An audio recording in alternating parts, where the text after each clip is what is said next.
সারা বাংলাদেশে শত শত ছাত্র নেতাকে তারা গুম করেছে, তারা হত্যা করেছে। তাদের এই জঘন্যতম হত্যার আমরা বিচার চাই। আপনারা জানেন গত 5 আগস্ট স্বৈরাচার হাসিনা বাংলাদেশ থেকে বিতাড়িত হয়েছে। এই সাথে তাদের রাজনীতি দেশে কবর রচিত হয়েছে। সে পালিয়ে গেছে ভারতে তার দাদার দেশে। তাকে আমরা দেশে ফিরিয়ে এনে তার বিচার চাই, তার ফাঁসি চাই। বাংলাদেশে আগামীতে বাংলাদেশ জাতীয়তাবাদী দল যদি কখনো সরকার গঠন হয়, বাংলাদেশ জাতীয়তাবাদী দল অতীতে কোনো সন্ত্রাসী সংগঠন ছিল না, তারা দেশের জনগণের সংগঠন, এদেশের সাধারণ মানুষের সংগঠন। তারা কখনো গুম করে রাজনীতি বিশ্বাস করে না। আমরা সাধারণ জনগণের রাজনীতি বিশ্বাস করি। সাধারণ জনগণ যে দলকে আগামীতে ভোট দিবে তারাই সরকার গঠন করবে। তবে বাংলাদেশের রাজনীতিতে সকল মত থাকবে, পথ থাকবে, শুধু আওয়ামী লীগ থাকবে না। তাদেরকে আগামীতে বাংলাদেশকে একটি স্বনির্ভর উন্নয়নশীল রাষ্ট্র গড়ার জন্য দেশ নায়ক তারেক রহমান নেতৃত্ব দিবে।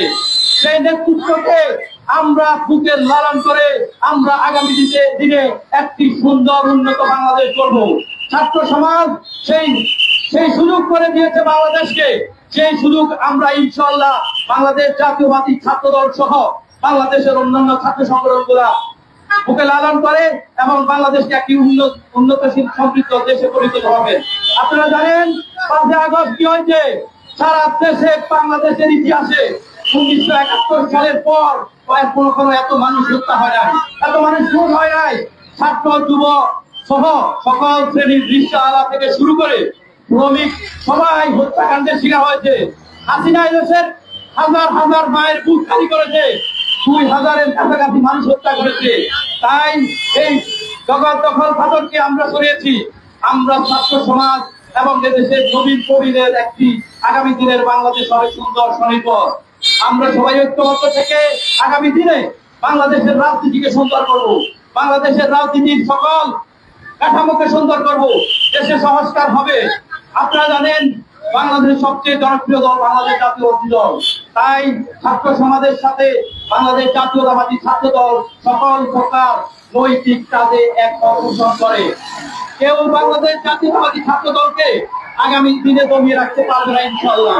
আমরা ছাত্র সমাজের প্রতিনিধি হিসেবে বলবো, ছাত্র দল প্রতিটি হাই স্কুল কলেজ থেকে শুরু করে প্রত্যেকটি অঞ্চলে শক্তিশালী হবে। আপনারা জানেন আমাদের নোয়াখালীতে দীর্ঘদিন রাজনৈতিক বিভিন্ন সমস্যায় আমরা এই শহরে ঠিক মতো রাজনীতি করার সুযোগ পাই নাই। আগামী দিনে আমরা যদি পাই, বাংলাদেশ জাতীয়তাবাদী ছাত্র দল সে অনুসারে কাজ করবে।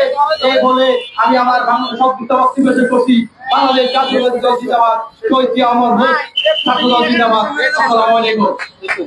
আজকে